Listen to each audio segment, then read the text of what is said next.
баахан бүтээн байгуулалтыг хийж байгаа баялаг бүтээгчид үндэсний үйлдвэрлэгчдийг одоо дэмжих гэж өнөөдөр Монгол Улсын ерөнхийлөгч хүнсний хангамж аюулгүй байдал үндэсний хөдөлгөөнийг Монгол орон дээр эхлүүлээд нэгж болж байгаа. Яг энэ нэгжлийн ойн дээр бас энэ үйлдвэр арчиланд орж байгаагаар туйлын ашиглалттай.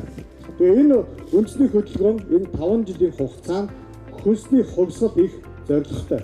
Энэ хүнсний хувьсгал Австрали-Англи компани хамт олон та бүхэн маань нэгдэж явж байгаа шүү. Экспорт гэдэг бол маш чухал.